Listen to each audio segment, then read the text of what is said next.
Bienvenue sur Africa 24 dans cette nouvelle édition du 12-15. Voici les titres de l'actualité.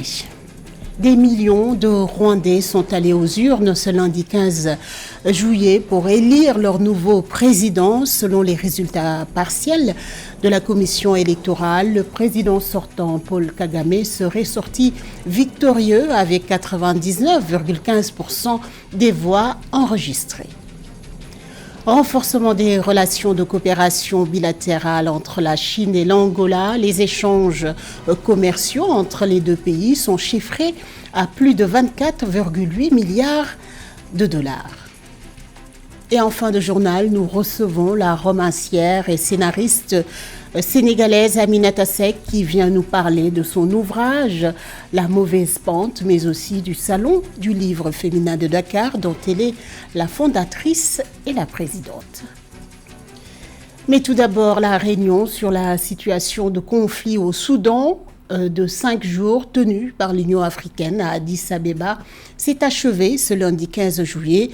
Les organisations qui étaient présentes ont signé une feuille de route pour se mettre d'accord sur une vision politique qui sera portée lors du dialogue. L'absence du front civil le plus important du pays, Takamdoum, a pesé sur la réunion. Ce dernier dénonce le manque de concertation et conteste la présence de participants proches de l'ancien régime du président déchu Omar el-Béchir. À travers une déclaration commune suivie d'un communiqué, l'ensemble des participants ont condamné les actions des forces de soutien rapide qui combattent les forces armées soudanaises dans cette guerre qui dure depuis 15 mois. Ils ont également dénoncé les crimes de guerre perpétrés par leurs soldats.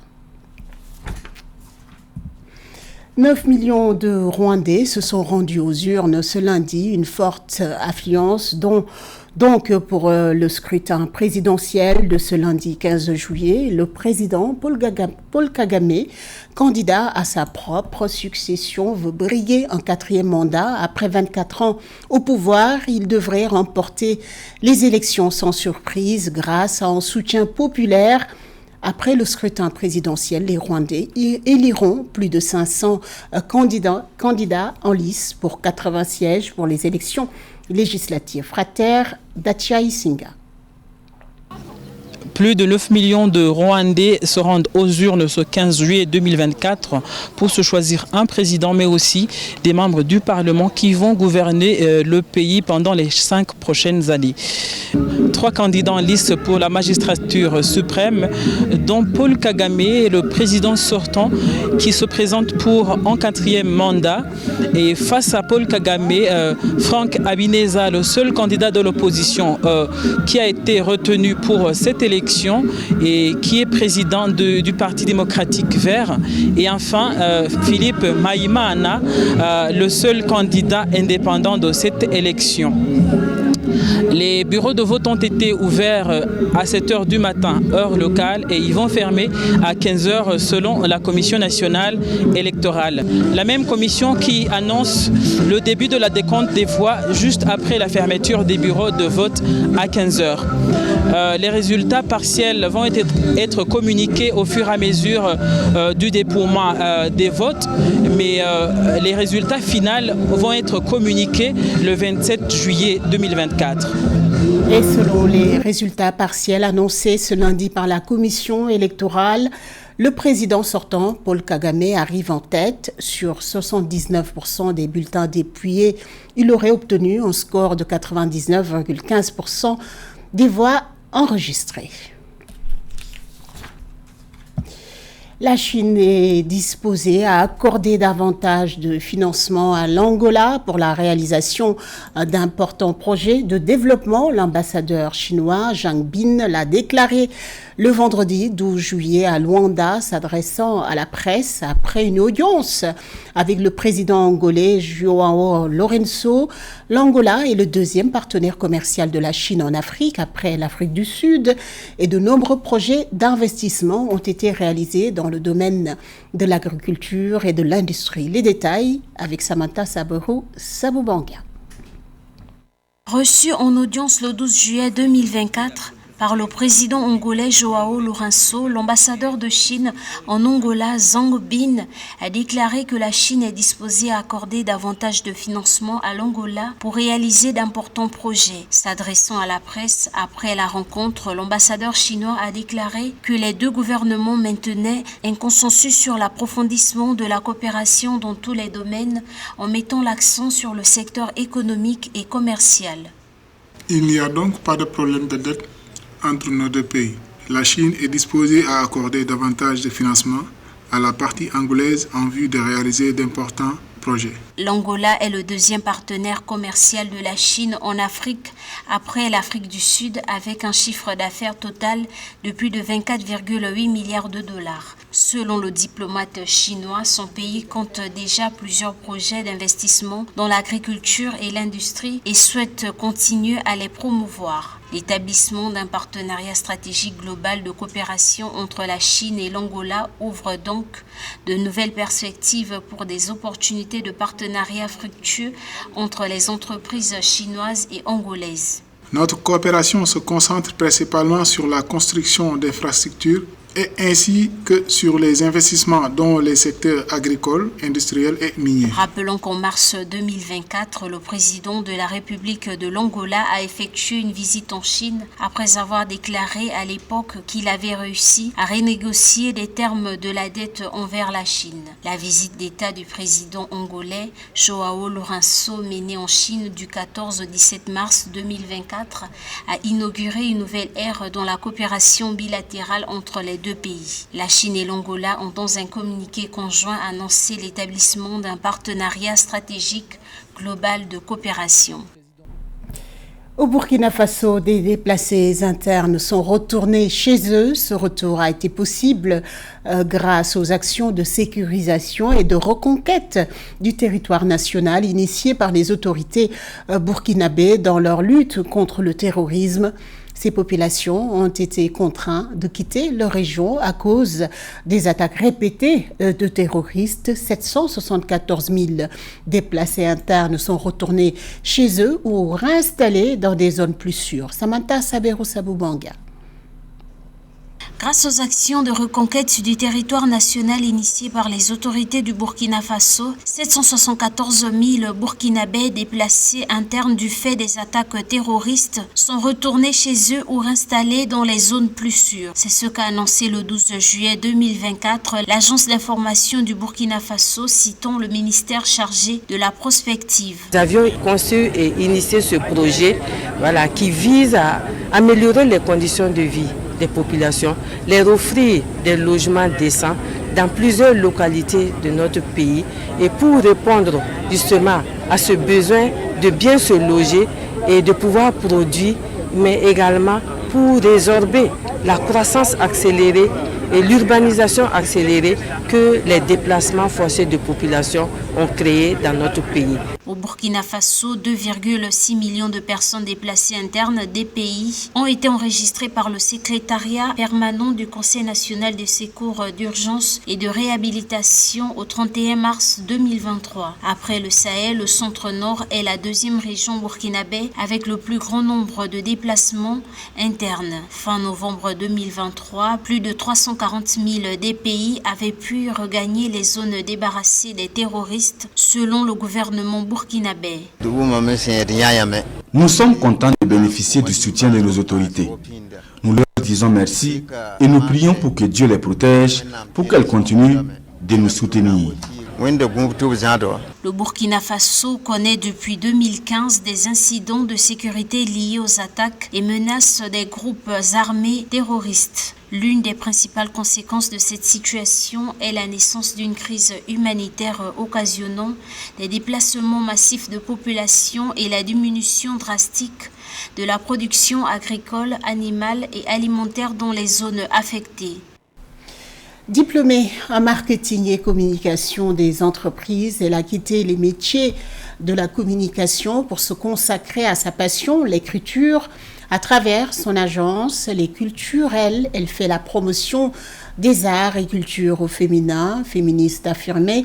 Elle publie La Mauvaise Pente pour crier et dénoncer la pression faite aux femmes avec d'autres auteurs. Elle coécrit Martyr Luther Queen, un ouvrage collectif sur la vie des reines d'Afrique.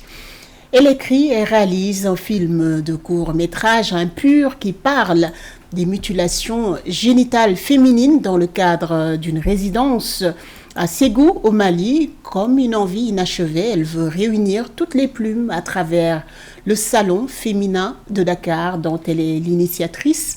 Grâce à ses combats et son parcours, elle figure parmi les 30 femmes les plus influentes du Sénégal d'après le magazine Parcours de femmes et parmi les 50 personnes les plus influentes de la littérature sénégalaise d'après le magazine Sénégal Ndiaye.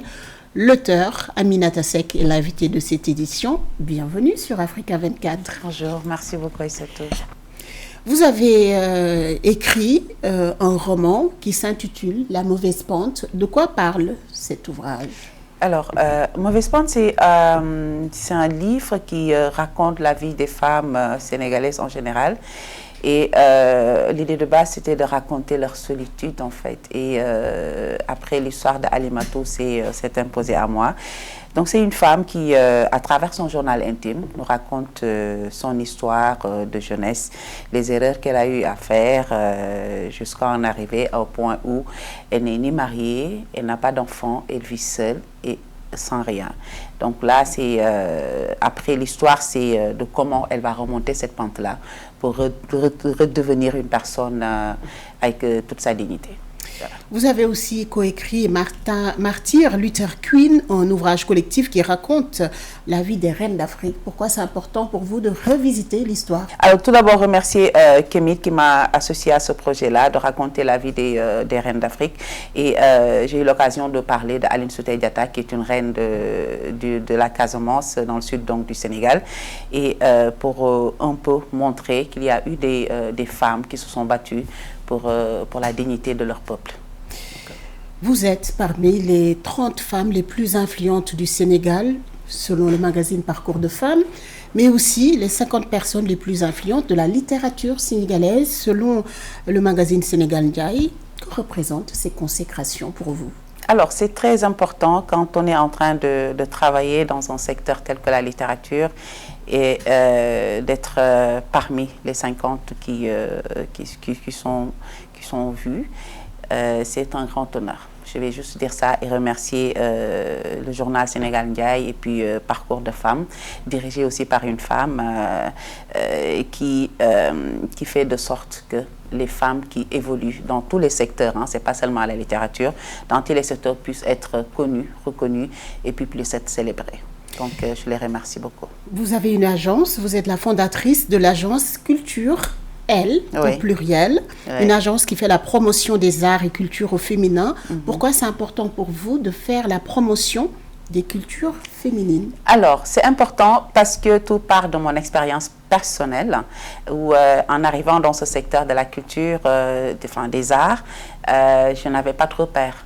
Donc, j'ai eu à faire beaucoup d'erreurs, j'ai eu à galérer pour exister dans ce secteur. Donc, je me dis, si moi je suis passée par là, il y a certainement d'autres femmes qui sont en train de vivre la même chose. Donc, créer cette agence-là, c'est non seulement de combler un vide autour des arts au Sénégal, mais aussi donner la possibilité à ces femmes-là de pouvoir briller. Tout d'abord, la priorité de l'agence, c'est de former les femmes dans les métiers des arts. Donc, raison pour laquelle il y a eu des résidences d'écriture, il y en aura d'autres, Inch'Allah, par rapport à d'autres métiers de la culture. Et puis, organiser un événement qui regroupe les femmes, donc autour du livre. Ce qui a amené le Salon du livre féminin de Dakar, où moi aussi, j'ai eu des problèmes quand j'ai publié mon livre, de participer à des salons, que ce soit au Sénégal ou dans d'autres pays.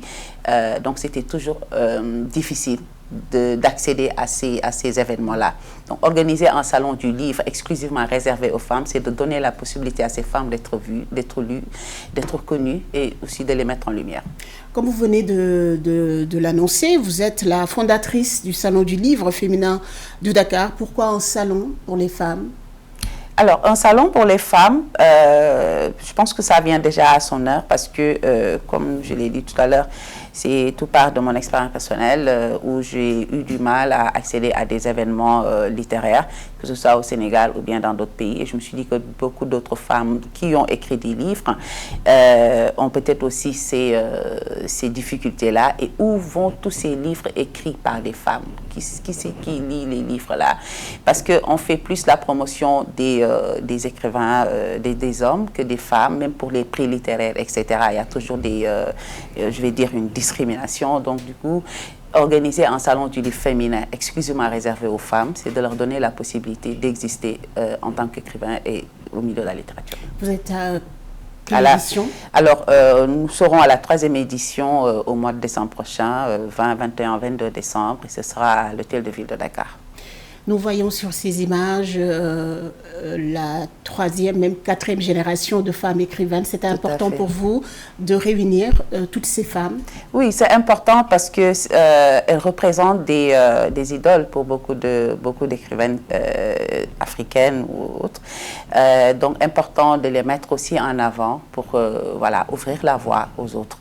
Donc, la première édition, on a eu comme invité d'honneur Ken Bougoul, Marie Toumbay, et puis la 2e édition, on a eu Aoussen Sarr, et nous aurons, Inch'Allah, Tata Fatou Sow, psychologue, qui sera avec nous pour la 3e édition. Aoussen Sarr qui vit en Belgique, donc vous vous adressez autant à la diaspora que le continent. Tout à fait, tout à fait. Le féminisme est un thème central de votre travail, en tout cas. Pourquoi c'est important pour vous de travailler sur ce thème-là, entre autres? Alors, en tant que militante féministe, je pense que c'est tout à fait légitime de parler de féminisme dans les activités que nous organisons, même si c'est des activités artistiques, culturelles, parce que aussi, il est important de rappeler qu'à travers les arts, nous pouvons passer beaucoup de messages. Donc, c'est à travers des livres, à travers des séries, à travers des films et tout ça. Donc, promouvoir déjà ces secteurs-là, c'est aussi donner la possibilité à toutes ces femmes de pouvoir, de se voir et qu'on puisse déconstruire certaines idées et de donner la parole, de donner la place que les femmes méritent dans le milieu des arts, etc. Donc le féminisme, oui, mais il faut aussi retenir que toutes les écrivaines ne sont pas des féministes et toutes les féministes ne sont pas des écrivaines. Donc on va se retrouver dans ce milieu-là, essayer d'échanger sur les thématiques que nous proposons, les sous-thèmes que nous proposons pendant le salon, et aussi qu'on puisse travailler en symbiose entre féministes, écrivaines qui n'est pas féministe et tout ça. Mais il faut juste retenir que c'est un événement pour les femmes, féministes ou pas. Merci Aminata Seck d'avoir été notre invitée. Merci beaucoup. Pour ce midi, je rappelle que vous êtes romancière, scénariste sénégalaise, fondatrice du Salon du livre féminin de Dakar, et La Mauvaise Pente est votre ouvrage. Merci beaucoup. Ce journal a été réalisé par l'ensemble de la rédaction. Merci pour votre fidélité. Dans un instant, une nouvelle édition de l'information sur Africa 24.